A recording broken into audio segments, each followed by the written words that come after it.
तो बोध नहीं है।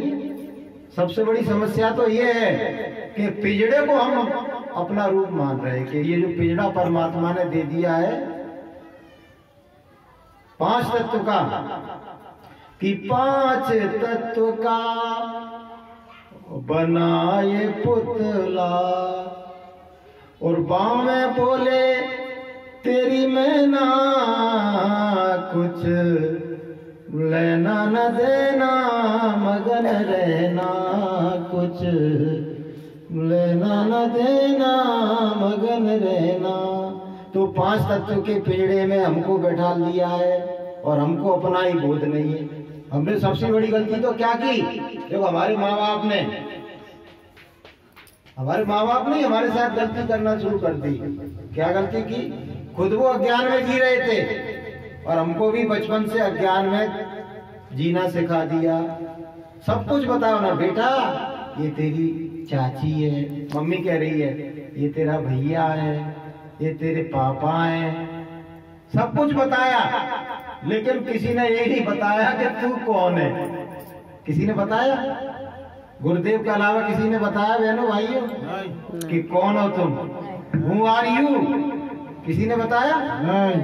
बस ये बता दिया ये शरीर ही तुम हो। अच्छा भैया, शरीर हमने स्वीकार कर लिया, हम शरीर हैं, तो हम मरते काहे को? फिर मरने के बाद हमारी हमको ले जाके जलाते तो ले जाते। इससे सिद्ध होता है मैं शरीर नहीं हूं। इसका मतलब मुझे अपनी, कम से कम अपनी तो तलाश करना चाहिए।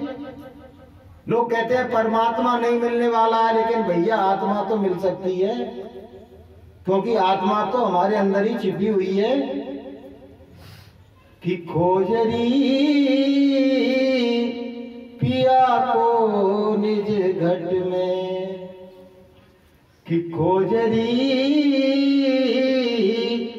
पिया को निज घट में, जो तू पिया से मिलना चाहे, जो तू पिया से मिलना चाहे, तो मत भटके जग में लाइट जला, खोजरी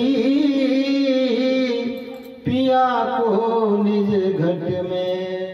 अगर तुमको परमात्मा को खोजना है तो गुरु महाराज कह रहे हैं अपने अंतर में ही खोजना पड़ेगा।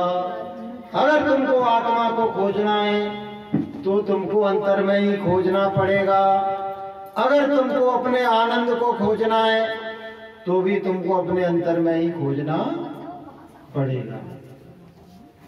बाहर जो भी आपको ये कह रहा है कि परमात्मा बाहर है, आत्मा बाहर है, आनंद बाहर है, वो खुद अज्ञान में डूबा हुआ है और हमको भी अज्ञान में डुबोना चाहता है। तो भैया अब की बार इस बात को, इस धारणा को, इस गुरु के वचन को अपने हृदय में आप धारण कर लो कि मेरा परमात्मा और मैं आत्मा दोनों इस मनुष्य मंदिर में अंतर में बैठे हुए हैं और मुझे उनकी तलाश अंतर में ही करना है, बाहर नहीं करना है। लेकिन माफ करना, तमाम सत्संगी अभी भी बाहर ही भटक रहे हैं, बाहर जाते रहते, घूमते रहते हैं। रास्ता सच्चा मिल गया तो भी भटक रहे हैं। जब गुरु के वचनों पर विश्वास नहीं है तो परमात्मा तुमको मिलने वाला ही नहीं।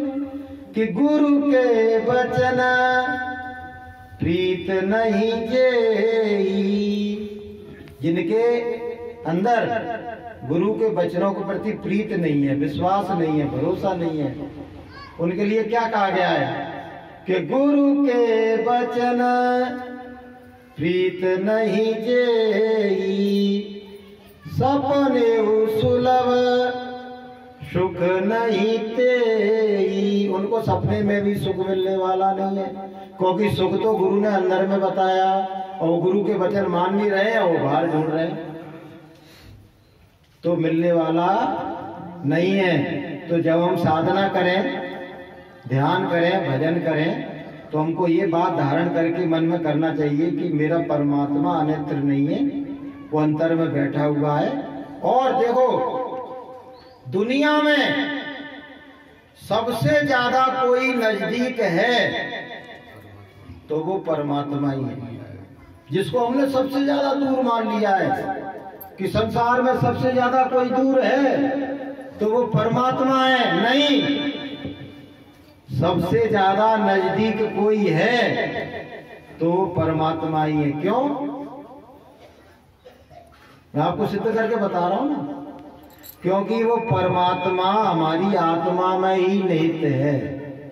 मान लो मेरा हाथ है और मेरी आत्मा यहाँ बैठी है, तो दूर है कि नहीं? थोड़ा सा। मेरी नाक आत्मा से दूर है कि नहीं? मेरी थोड़ी दूर है कि नहीं परमात्मा से? लेकिन परमात्मा तो आत्मा में ही बैठा हुआ है। इसलिए सबसे ज्यादा कोई नजदीक है तो कौन है?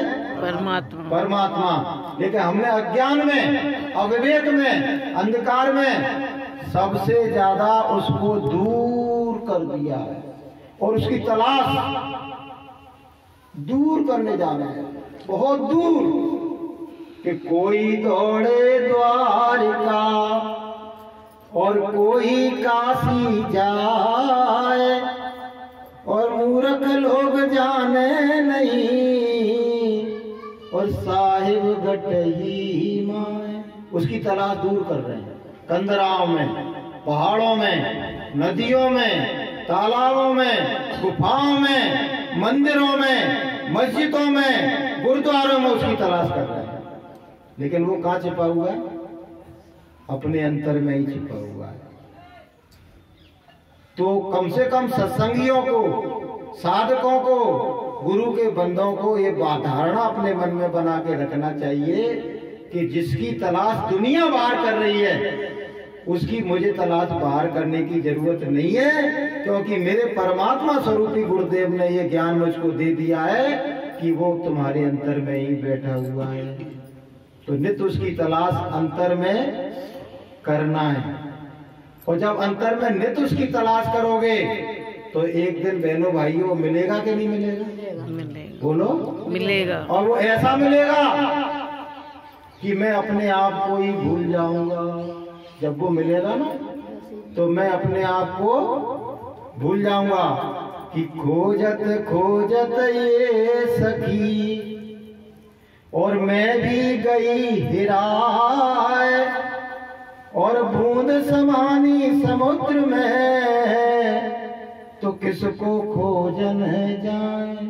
जो बूंद रूपी आत्मा है वो परमात्मा रूपी समुद्र में जब विलीन हो जाएगी, जब बूंद समुद्र में मिल जाएगी तो बूंद रहेगी या समुद्र हो जाएगी?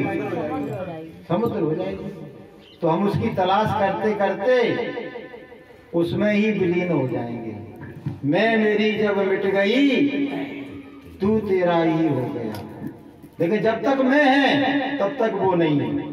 जब तक मैं है वो नहीं, अब वो है मैं नाए और प्रेम गलियत सागरी जा मैं दो ना। तुम्हारे अंदर कुछ होने का, कुछ पाने का गुरूर जब तक बना रहेगा कि मैं ये हूं,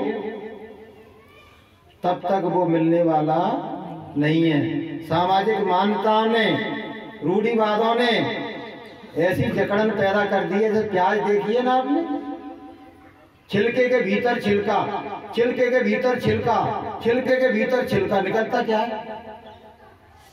इसी तरह से हमारे अंदर। बोले कौन है? बोले हम भारतीय हैं। बोले फिर कौन है? बोले कि हम हिंदू हैं। वो कहेगा मुसलमान। फिर तुम कौन हो? फिर अपना पद बताएगा, अपना प्रदेश बताएगा, फिर कहेगा कि मैं मास्टर हूँ, वो कहेगा मैं डॉक्टर हूँ, वो कहेगा मैं दुकानदार हूँ। है कोई नहीं बोल उसमें से, एक भी नहीं है। फिर कहेगा मैं मोहन का पापा हूँ, वो कहेगा मैं रामू का पापा हूँ, वो कहेगा फलाने का चाचा हूँ। अज्ञान पे अज्ञान, अज्ञान पे अज्ञान लगा हुआ है, पर्दे पे पर्दे चढ़ा दिए हैं और इनमें से हम एक भी नहीं है। बताइए, झूठे अज्ञान के पर्दे पे पर्दे चढ़ते चले गए। अब इस ज्ञान को जब सतगुरु बताएं तो हृदय में विवेक जागृत होना चाहिए कि मैंने जो डिग्रियां धारण की उसमें भी दे दिया, आगे और डिग्री है। बोले मैं ठाकुर हूँ, तू फलाना है, तू वो पंडित है, तू ये है, तू वो है। डिग्री पे डिग्री लगा दी, बताइए। और एक डिग्री में भी मान लो एक जात भी बता दी तुमने, तो बोले मेरा फलाना गोत्र है, तेरा ये गोत्र है, तेरा ये गोत्र है, तेरा ये गोत्र है। मतलब कितने हो तुम, कितने झूठ के अज्ञान के आवरण तुमने ओढ़ रखे हैं। जब तक इन सबको हटा के तुम सिर्फ ये नहीं कहोगे ना कि I am soil, only soil, मैं केवल आत्मा हूं, बाकी कुछ नहीं। बाकी तो ये जो कुछ है, ये पिजड़े को तुमने निरूपित कर रखा है, पिजड़े को मान रखा है। मैं हकीकत में मैं इनमें से कोई नहीं हूं, मैं केवल आत्मा हूं, और मैं आत्मा भी, मैं परमात्मा का अंश हूं। जब ये ज्ञान हमारे हृदय में पैदा हो जाएगा और जब हम आत्मा की तलाश करेंगे तो निश्चित तौर पर एक दिन आत्मा भी हमको मिल जाएगी, आत्मा का भी बोध हो जाएगा और परमात्मा का भी बोध हो जाएगा, और अपने गुरुदेव का जो दिव्य स्वरूप है नूरानी, उसका भी हमको एक दिन बोध हो जाएगा और उसका भी दर्शन और दीदार हो जाएगा। तो हमारा लोक भी बन जाएगा और परलोक भी बन जाएगा। तो बोलिए प्रेम से भैया।